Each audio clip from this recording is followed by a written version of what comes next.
Teman-teman semua standby.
Tes.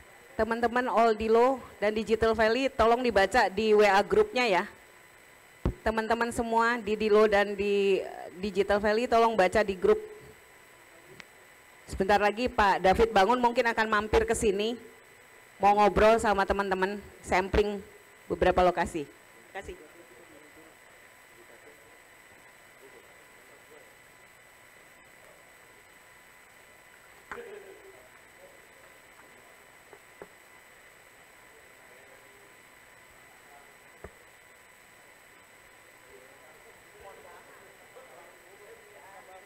Siapa itu?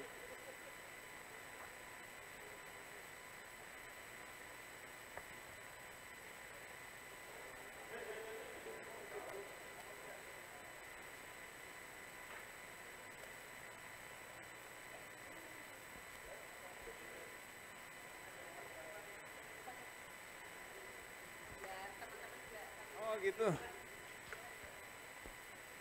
Oh gitu ya. Kameranya di. Oh. Sebentar, saya sedang ingin nyoba dulu secara ini ya. Nanti Pak Jokowi di sini diharapkan. Oke. Kalau salah satunya ini di Lo Bandung. Oh ada diikuti Pak Maksus tuh. Pak Maksus. Sudah ya, Pak David. Sudah jadi startup sekarang. Join. Ini udah ini ya udah Astinet. Reliability dikawal sama Astinet 23. Oke, berarti udah dikawal DSO ya. Reliability-nya oke. Sedangkan quality-nya semua kamera udah di sananya udah bukan laptop lagi. Oke.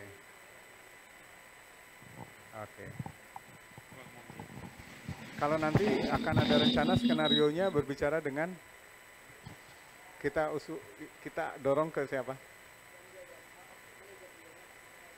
Di mana? Tergantung Pak Presiden aja pilih. Oke. Yang terjauh adalah Aceh. Makassar ya yang terjauh ya. Padang, oh iya lebih jauh Aceh gitu ya. Kira-kira Pak Jokowi tertarik yang mana? Mungkin Aceh kali ya. Aceh, sudah ada berapa talents di sana? Apa aja yang udah disuruh mereka siapkan? Bu, udah dikasih arahan? Berapa membernya, berapa startupnya?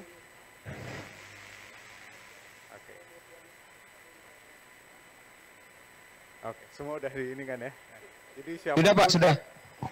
Jadi sudah dikoordinasikan. Oke. Siapa? Oke, coba trial sama Aceh. Siapa? Halo, Dilo Aceh. Coba Halo ceritakan Bapak. aktivitas di sana dan bagaimana progresnya saat ini.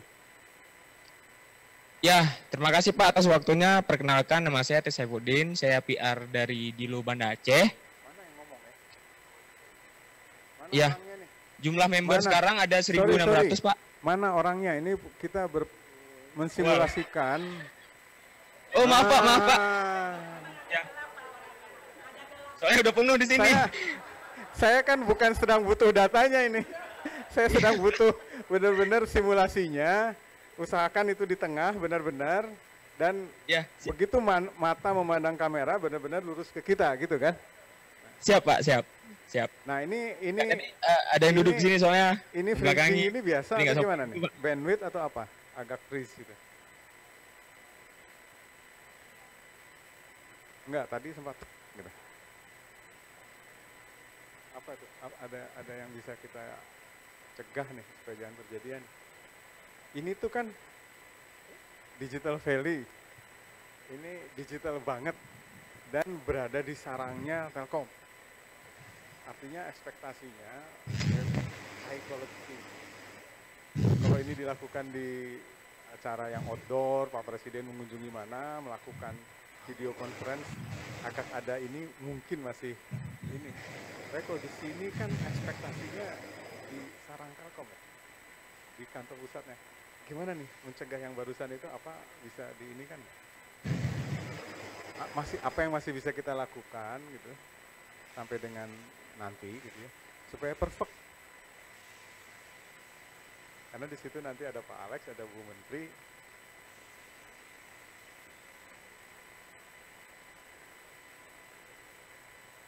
Oh, oke. Jadi mungkin salah satu itunya itu ya, jangan banyak gerak. Oh, siap Pak, siap. Bitrate-nya nggak terlalu membutuhkan bandwidth sehingga nggak keteteran itunya. Tapi ini sering nge-lag Pak, gambarnya. Ah ini Nge-freeze agak, gitu. wah ini agak ini. Ya, dari Ini di sana dari pakai pusatnya. apa di Banda Aceh? Gimana Pak? Akses internetnya ada yang tahu gimana? Pakai apa? Astinet? LAN? Pakai LAN Pak. IndiHome atau apa? Karena IndiHome. besar kemungkinan loh Aceh itu menarik sekali kan? Kok Aceh Ya. startup gitu Wah, kan rasanya makasih kan? Pak. Besar kemungkinan Pak Presiden milihnya Aceh gitu kan? Oh ya siap Pak. Ya, Ini masih pakai LAN Pak, LAN IndiHome Pak. itu tuh. Cuman tadi Ah. udah dikoordinasi sama orang Telkom di sini untuk diganti jadi ini Asinet. Mungkin Pak Eri ya, tolong Pak Eri. Karena sebenarnya ini bisnis as usual gitu kan ya sebenarnya, tetapi enggak, konteksnya tetap kita pasti berharap ya Ini gambarnya nge-freeze Pak. kita bicara bungkusan nih di sini ya. Casing ya. Makanya seperti nggak relevan tapi casing ini penting gitu ya, apalagi Pak Presiden. Oke, coba dilanjutkan tadi yang Banda Aceh. Ya siap Pak. Perkenalkan nama saya Tes Saifuddin Pak. Saya PR dari Banda Aceh, di Lu Banda Aceh. Sekarang member di Banda Aceh itu ada sekitar 1.800, hampir 2.000. Dan komunitas yang ada di Banda Aceh itu ada yang kita jalan kerjasama itu ada RTIK, Sahabat Laut, Kode Aceh, dan RC Nation Pak. Nah jumlah startup yang sudah ada yang terdaftar di Lu Banda Aceh itu ada 25 startup Pak. Nah yang sudah bisa monetize itu sekitar ada 7 di startup. Halo? Itu sebentar. Ada dari Korkom ada nggak ya? Kasual aja gitu nggak apa-apa ya? Ke Pak Presiden. Ini Pak. Kayaknya nggak apa-apa ya, startup ya. Apa adanya, startup ya. Nanti bicaranya gitu aja ya, nggak apa-apa ya. Jangan nanti pas Siap, Pak Presiden jadinya ini terlalu kaku gitu ya. Santai aja kayak barusan gitu. Oh ya siap Pak. Iya. Oke, lanjut Mas, coba. Oke, bisa lanjut. Ya, siap.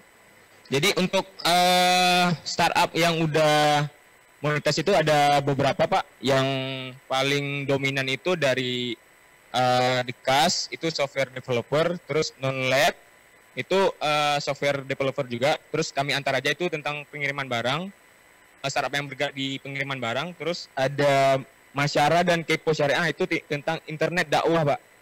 Nah dari kuliner sendiri ada juga, kita ada Merasa dan Maren Pak.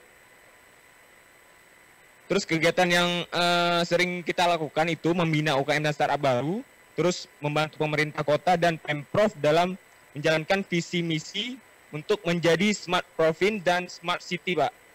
Terus untuk kegiatan lain itu kita sering mengadakan community gathering. Ya, ya. Ya. Dan kegiatan lain itu kita juga mentoring di masyarakat disabilitas, Pak. Oke. Untuk menjadi masyarakat mandiri gitu. Ya. Iya. Coba ada Terus ini apa yang diharapkan aspirasi ke depan gitu gimana? kalau aspirasi mungkin dari para pelaku startupnya Pak, mungkin untuk fasilitas co-working space-nya dan internetnya mungkin bisa ditingkatkan untuk di Banda Aceh-nya. Terus program-program untuk mentoring mungkin bisa lebih banyak di Kota Banda Aceh karena untuk perkembangan dunia startup di Banda Aceh itu sangat signifikan Kak. Sangat signifikan. Karena setiap tahunnya itu startup di Banda Aceh itu terus bertumbuh, Pak. Ya. Oke. Saya pikir terima kasih itu ya, yang dilo-dilo lain kelihatannya sudah siap menyiapkan itu. Terima kasih, Pak. Oke, saya permisi dulu, ini ada panggilan mendadak juga ya. Ya, selamat mengikuti Global Mentoring hari ini. Dan sabar nanti sampai jam 7 ya, menunggu kunjungan ya. Karena rencananya masuk ke sini Pak Presiden, jadi ya, siap ya. Makasih ya, rekan-rekan. Ya, sama-sama Bapak.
Cek set.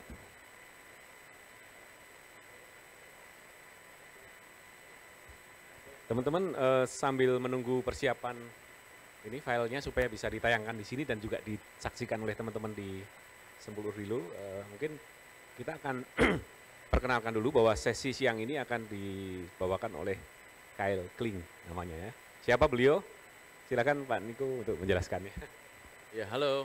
Ini kita dadaan. Jadi nama saya Niko, saya dari MDI. Hari ini kebetulan kita akan ada global mentoring ya, yang nanti akan mungkin melibatkan beberapa portfolio MDI dan juga mentor dari Techstars. Ada yang pernah dengar Techstars ya? Ini siapa aja sih? Nama-namanya nggak pernah lihat saya sebelumnya. Lanang KB ini loh. Ya. Terus Kyle ini representatif kami di San Francisco ya. Ada yang pernah dengar MDI nggak? Hah? Apa? Hah? Apain MDI? Jadi gini, oke, salah satu tugas MDI adalah gini ya. Kita invest di startup ya. Sekarang investasi kita 70% itu di luar. 30% di dalam, tapi itu akan berubah lah nanti gitu kan ya kan. Nah, tapi yang paling menarik adalah dari investasi kami di luar itu kita bisa bawa ke sini untuk memberikan sharing gitu kan ya kan. Because apa yang kalian buat nggak mungkin lah unik gitu istilahnya ya kan. Di luar pasti ada gitu. Dan ini benchmarking gitu. Nah, hari ini Kal akan bicara mungkin mengenai Kal, what are you going to present? Fundraising. Ya. Kalau dari apa yang kita tahu, paling tahu adalah fundraising. Kita bukan expert di bidang apa tuh namanya? Growing the company dan yang lain, tapi if you don't have fundraising berarti selesai, ya kan? Oke. Jadi ada yang tahu? Sorry. Sebelum Kal mulai, ada yang tahu gak sih bedanya startup sama UKM itu apaan? Ayo, siapa? Ini yang ganteng nih, tadi jawab terus. Apa ayo? Startup sama UKM, bedanya apaan? Oke, good. Udah pass berarti lulus. Oke. Jadi bedanya itu ya. Bedanya adalah if you are a startup gitu ya, then you need money to grow. That means you sacrifice some things. Nah, some things-nya ini adalah mungkin profitability di awal. Gitu kan ya kan? That's why kalau kalian bikin startup, what you need to do adalah continuous fundraising. Ya kan? Jadi kalau kalian nggak bisa bahasa Inggris, lupain aja gitu kan ya kan? Jadi kalau kalian produknya nggak launching, lupain aja gitu kan ya kan? Jadi kalau kalian misalnya kegemukan, kurusin badan gitu ya kan? Kenapa? Karena kalau kegemukan dikira males. Ya. Jadi Kyle hari ini mungkin akan bicara sharing sedikit nih mengenai fundraising. Mungkin siapa tahu bisa ke MDI juga one day, who knows gitu ya. Oke, are you ready? So let me introduce you Kyle Kling dari Silicon Valley, MDI. Silahkan tanya jawab dan yang lain-lain. Makasih. Thank you. Hello. Bahasa or English, yeah? Which one No, I only know English. Sorry. I could try, but I don't think I would last. I've made a presentation for you guys to make it a little bit more clear about what I'm trying to convey today. I think most of you guys are startups, correct? Everybody? Yeah? Early stage, late stage, where are you guys? Ideas? Early stage? Yeah? Team, small team, just you? Small team? Are you all in Indigo? Oh, okay. So you guys are already experts in building a startup, yeah? There's not much I could. I want to. I hope Nico talked a little bit about my role. I represent MDI in the United States. I sit in Silicon Valley. My job and purpose is to look at every startup globally and then to understand innovation, what it means to innovate in every single industry, category, product by function, feature, or use case. Almost presentation okay? Or do you need to?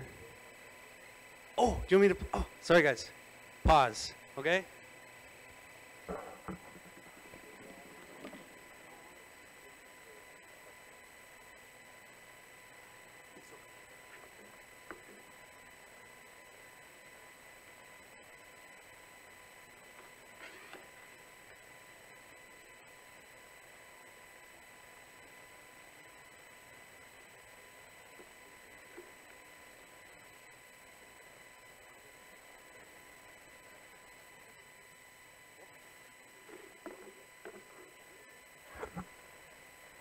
Oh, this is my backyard.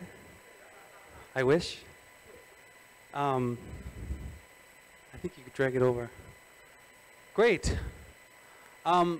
So I want to share with you fundraising secrets of Silicon Valley. I think a lot of you already know them. This content might not be new to you, or you might not learn from. So I want this to be collaborative. Ask questions, tell me I'm wrong, like yell at me, throw chairs, collaborative, yeah? Okay, want to go to the next slide? So I want to share the more or less the expectations of fundraising. When the goal of this presentation is to answer these 4 things. When you should meet with investors, who are the type of investors you should meet with, how to get meetings with investors, and what to do in a meeting with investors. Do you guys know most of these things? No? Okay, great. Next slide. So, first thing, I want to talk a little bit about when you should meet with investors. You should meet with investors when you need money, right? You can meet with investors if you want advice, if they're experts in your industry, yeah? But really it's when you need money, right? Typically, oh, there's a camera here. Typically, you can try to raise money on an idea. It normally doesn't work unless were the founder of Telkom, and then you have another idea for a new Telkom. You might get money. You have a prototype, a physical product that might work, but normally you won't raise money off of just a prototype. And then if you have users, sometimes people raise money if they have an idea, a prototype, and some users. But normally it's also hard to raise money with just users. But really, you should raise money when you want to grow. That's when you need to raise money. This is the reason why you talk to investors at all. There are thousands of small businesses out there. There are thousands of big and small. They all take capital from everywhere in the world. Your focus is when you want to meet with someone like me, is when you really want to grow fast. Yeah? Does that make sense? Pretty simple, right? Okay. Next slide. Why do you need money to grow? Right? What's the purpose? Well, if your answer is you need to hire more people, it's really not the reason why you should be raising money. Why? People are in software industry, one of your most expensive assets, and that shouldn't be your driver for growth, right? If I hire more people, I can grow faster. Hiring people are expensive and doesn't dictate your growth. You should follow hiring based off of the demand for your product. Make sense? So if you walk into a meeting with an investor and say, I need money because I have to hire more people, without an explanation why, that's not a good reason to take on capital, okay? Second is user acquisition. This is very common in software companies where they say, I need more money, so I can use this money to buy ads on Google or Amazon or Facebook, so then I can acquire more users. Yes, there are instances where there's a certain amount of money you can spend to acquire customers on other platforms and spend a tremendous amount of money on marketing. If we all had $100 million marketing budgets, I'm sure all of you guys could probably get a product to work, right? But that's not what you should be asking money for. You should really be thinking, how do I acquire customers? Best products are acquiring customers through free marketing. Your friend really likes it, so they tell their other friend. Tesla looks cool, I just want to buy them, I tell my friends about it. That's free marketing. if you can get as close to that as possible, keep your cost for acquisition for new customers low, very important. Especially when you start to get to a mid-stage, late-stage company.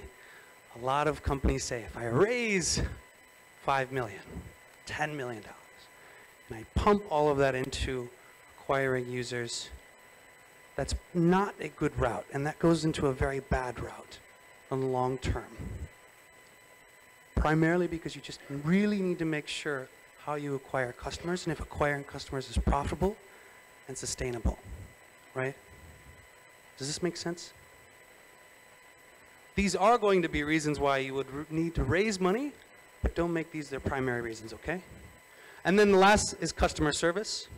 Yes, when you have products, people are using them, and they really like it.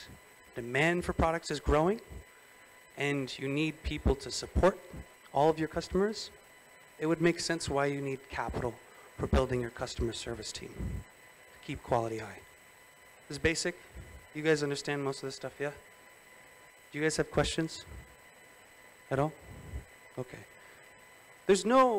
Keep in mind, there's no real secret sauce that exists in places like Silicon Valley about how to build a company, how you raise money.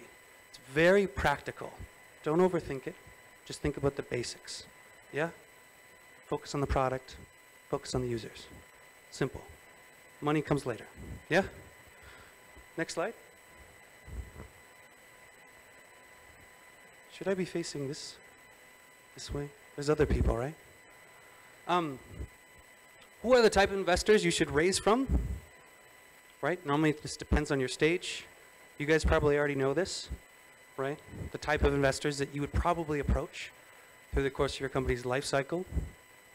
Friends and family, accelerators, Indigo, right? Angels, seed funds, VC funds, crowdfunding. Next slide. So what are accelerators basically? They're just investors with education programs, right? Their goal is to accelerate you. You should leave accelerated, bigger. If you don't, there's probably something wrong. Accelerators, there's a lot of them. Maybe not in Indonesia. Indigo has a very wide base, but globally there are quite a few accelerators, right? Going to an accelerator doesn't mean success. You shouldn't expect that an accelerator is just going to make you successful, going to somehow provide you product market fit. They're there just to guide you. I'm sure you guys know this, right? Keep that expectation, yeah? But accelerators are good. Why are they good? Some are bad. Indigo's great. But what you want to make sure is that accelerators offer something different. The education piece is great. One of the most important things is the network. Because you went to Indigo, and you went to Indigo, and you went to Indigo, you should be able to talk to each other and communicate, help one another. Who's your lawyer? What is your accountant that you use? Who's the cheapest marketer that I can help create this deck, right? There's most of the value of Y Combinator, for example, is just their network, not really the partners, but they are great too, right? The other one, like Indigo, is other values that some accelerators have is connections to customers. In this case, how can you use Telkom as a customer, a partner, a reseller? There's value in that, right? So this is accelerators. Great for jumping in and starting, opens up a network, makes your life easier in finding resources you need to continue to support your company, but doesn't guarantee success. We all understand? Simple. Questions? I was expecting more chairs thrown at me. Anyways, next slide. Friends and family. This is your mom, your dad, your rich uncle, grandfather, grandmother, right? These are the people that normally support you early on. My parents wouldn't, because they have no money to give, but they have support. But really, that's what, as your family, they're supporting you. You know, You have to make sure if you're going to take money from them, don't expect that they will get it back, and make sure that they're going to be okay with that, right? They're there, normally their mindset is because they just want to support you. Most VCs, professional VCs, don't get their capital back, especially for early stage companies. 9 times out of 10, your parents won't, or family, friends, yeah? But as the ecosystem here grows and the tech ecosystem here grows, you'll find a lot of you guys will probably be successful and later be one of these people that will support one another that's also going through this program. That happens quite a bit in Silicon Valley. But make sure you are professional. You should know this. Simple. Next slide. Angels are just rich people that have money. Normally they're bored or they're busy. What is their mindset? They're doing this because it's a sport. They like it. They like supporting companies. Remember to not waste your time with angels that just want to talk to you about your product. Focus on only angels that actually have invested in companies before. Yeah? There are a lot of angel groups in Silicon Valley, not sure here, that just like to meet with founders and then grill them and tell them how much their product could improve and then never actually invest in the capital. So make sure you guys have a big network here in Indigo. Make sure you communicate for the angels that are actually supporting the ecosystem, right? It's normally easy to get in touch with an angel. Email them or find someone who can make an introduction. Warm introductions are always better, especially if they're busy. Yeah? Make sense? You guys meet with any angels? Yeah? Okay. He knows angels. Talk to that guy. Next slide. Seed funds. They're more of a professional angel. They have raised a small amount of capital that comes probably from other angels, most likely. Their job is to take meetings with you. That's their job. So email them. Cold email is okay. Introductions is even better, right? One of their biggest goals is to invest so they can raise more money. I'm helping you get in the mindset of other investors so when you talk to them, you have a better idea of what their goals are and how you can help make your startup a part of their goal and help them with their goal and they can help you with your goal. Make sense? Simple, basic, straightforward, right? Questions? Chairs? Okay. Next slide. VC funds like MDI are professional investors that take capital from outside companies.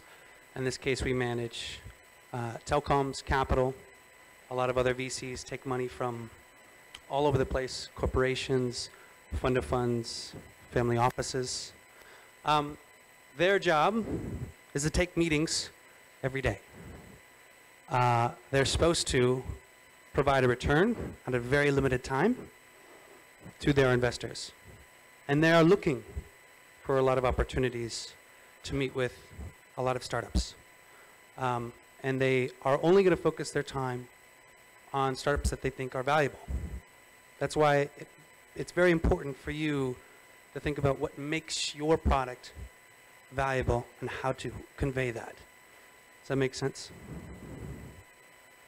I spend most of my time trying to find innovation in products. Like for example, I have a list of over 3,500 AI companies in a spreadsheet. I looked at all of them, opened up every single website, and I have about 786 that I think are good AI companies. And then I will only meet with those that I think are relevant to some of Telkom's services. This is the mindset that I have. So I have a very aggressive approach, and most VCs do, and how they approach startups. A lot of them already kind of know what they want, already know where there's great innovation in every single product, service, or vertical. So for you, it's very important to make sure that you can convey what's valuable. Does that make sense? As I mentioned, they have a structure. Cold intros are okay. The best way to get an intro to a VC is through their existing portfolio. For us, there's a few of them that are sitting outside, so talk to them. And then just, you know, a VC can't say no to a meeting with a startup if it's an intro to their portfolio. Again, I am using somebody else's money to invest. And so if I don't provide a return, they show up my doorstep with a bat and spikes. And you probably won't see me anymore. So that's why it's very imperative to think about where is their innovation. Now there are professional VC investors that have different quotas, agendas, or mindsets. In the US, there are too many VCs, too much money, too much capital. Indonesia, it's starting to grow. I think there are much more early stage investors. You're going to start seeing late stage investors. I definitely think that it is not as, most of the focus of the investors here are going to be on functional products that can exit in a certain amount of time before their fund close. Does that make sense? Yeah.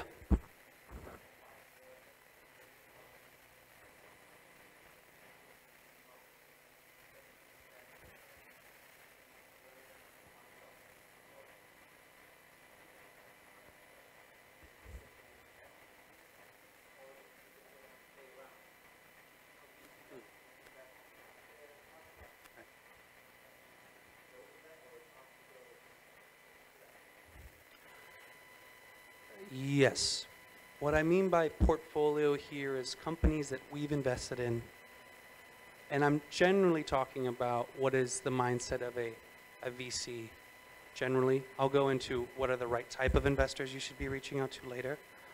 How do you get my attention? I'll be honest with you. I get 1,000 LinkedIn messages a day. I get 1,000 emails a day from people I didn't give my email to.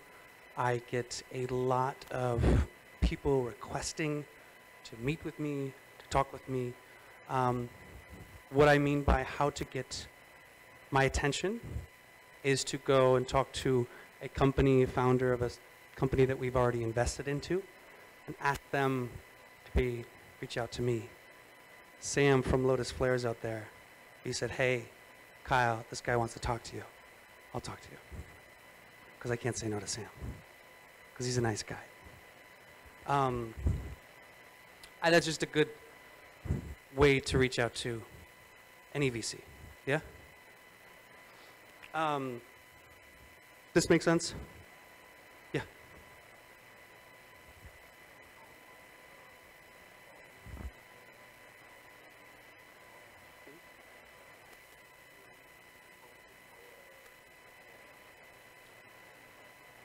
At what stage, how much equity you should give up?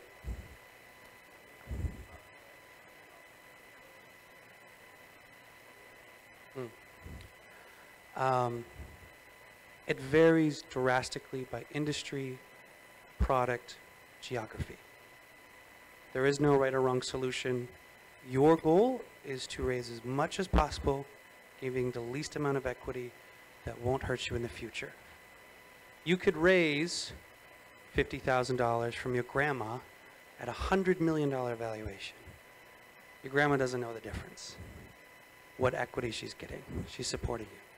But when you talk to a VC and they're like, well, what's your valuation? You say $100 million. They're going to not talk to you. You can always change your valuation. It goes up and down.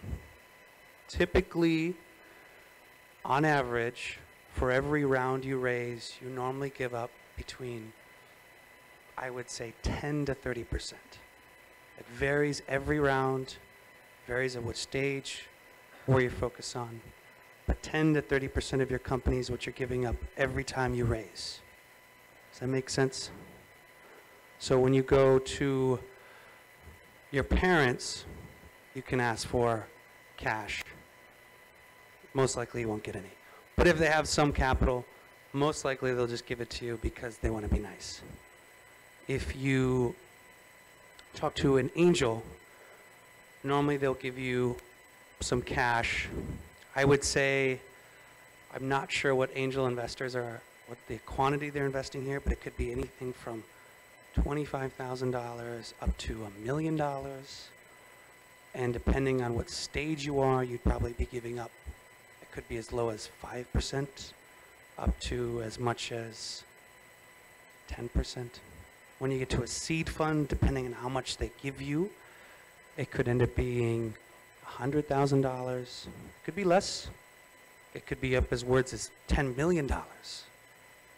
That normally doesn't happen. Depends on the product. But at a seed round, normally you're end up going to give 10 to 20%. Again, it really depends. What you need from the investor, how much you need to grow with. You know, I highly suggest to grow as far as you can without ever raising any capital. I'm hurting myself here, but companies like MailChimp. Do you know what MailChimp is? Email provider? They raise $0. They're $1 billion company. That means the owner keeps to keep $1 billion because he owns the whole company. That's much better than finding out when you're a $1 billion company that you only own 15% of your own company. Yeah? The more equity you give up, the less you own your own company. Remember this. This happens especially in late stage companies where founders get too focused on thinking that they can raise capital. And they raise more capital because they love to raise capital and they can tell everybody that they're raising millions of dollars. And they gave up ownership of their entire company to investors. And investors think, this guy is not doing a good job running the company, fire him. There are CEOs that get fired from their own company. So be very cautious about how you raise capital. That's why I say, meet with investors when you need to grow and you want to grow. Yeah? You don't have to build a $1 billion company. You can. It's possible. If you want to build a sustainable company, you could do that as well. If you want to build a company that's going to be acquired one day or go IPO, you could do that. If you want to just build a company that pays you a salary so you don't have to have a boss that yells at you every day, great, right? Make sense? Does that answer your question? Yeah? Yeah. Yep. Mm-hmm.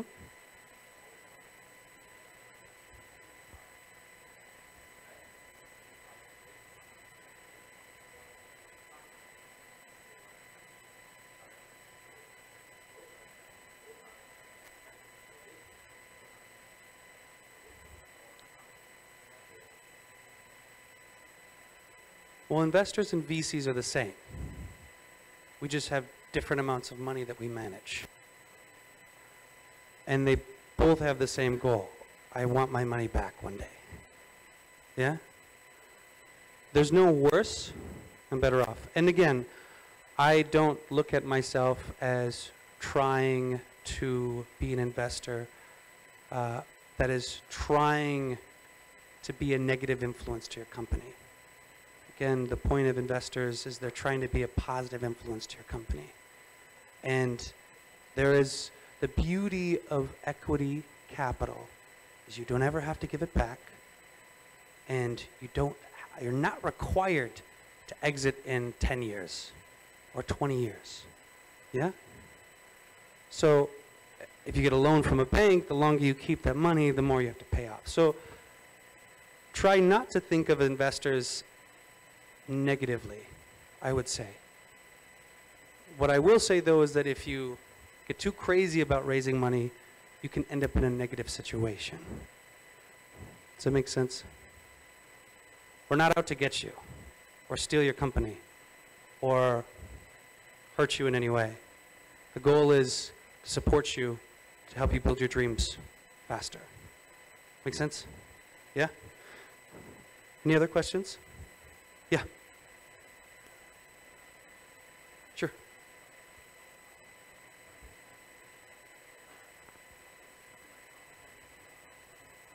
Yes. Yep.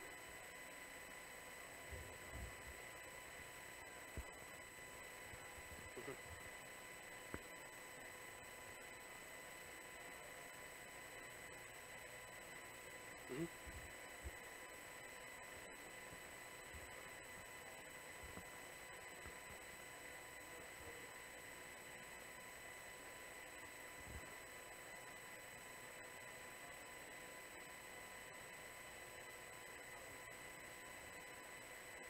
Okay. Two main questions were, what do VCs look for when they're wanting to invest in a company? What's their process? Second question is,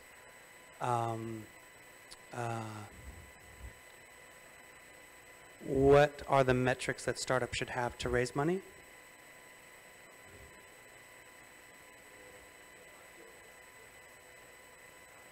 Yeah.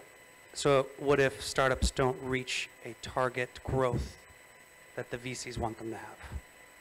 Okay. I will go into the process later in the presentation. Yeah?